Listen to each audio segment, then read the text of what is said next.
ब्राह्मण शब्द को मैं देखता हूं कि सभी अपने अपने तरीके से समझाने की कोशिश करते हैं, लेकिन मैं आपको आज ब्राह्मण शब्द का सही अर्थ बताऊंगा।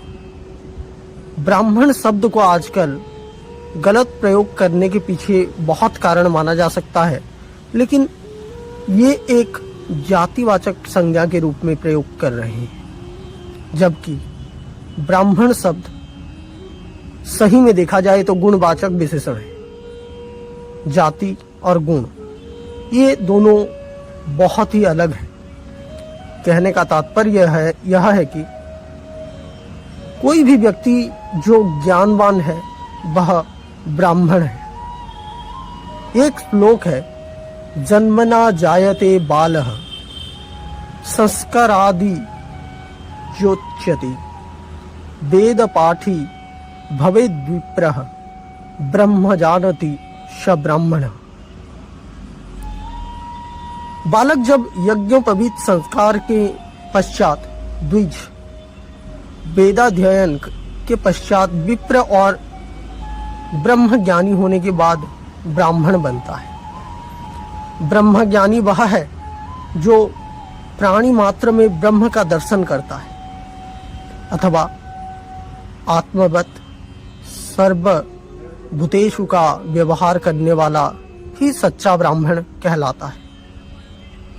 जब हम ब्राह्मण का सही रूप हमारे सामने प्रस्तुत करेंगे तो हमारे समाज में जो ब्रह्म को जानता है वह ब्राह्मण है। ब्रह्म और कुछ नहीं बल्कि अंतरात्मा है। जन्म से कोई ब्राह्मण नहीं होता। इसे जानने के लिए भगवत गीता पढ़ें। भगवत गीता से आपको बहुत ही लाभकारी गुणकारी बातें पता चलेगा। मनुष्य अपने कर्म से ब्राह्मण या क्षत्रिय या वैश्य या शूद्र बनता है।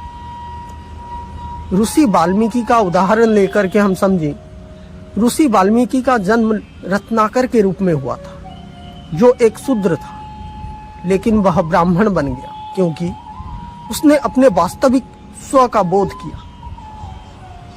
दूसरी ओर ब्राह्मण परिवार में पैदा हुए कोई व्यक्ति अपने कर्म से शूद्र हो सकता है। कर्म तय करता है कि कौन ब्राह्मण है और कौन शूद्र। मृत्युंजय मल्लाह जाति से ब्राह्मण लेकिन कर्म से ब्राह्मण नहीं। ये उदाहरण से आपको पता चल गया होगा, ब्राह्मण कुल में पैदा होना ब्राह्मण नहीं कहलाता। कर्म ब्राह्मण होना चाहिए।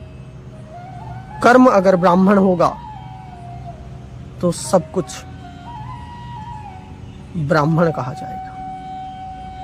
ब्राह्मण शब्द को गलत प्रयोग करना बंद कीजिए। ब्राह्मण का सही अर्थ पता कीजिए। ब्राह्मण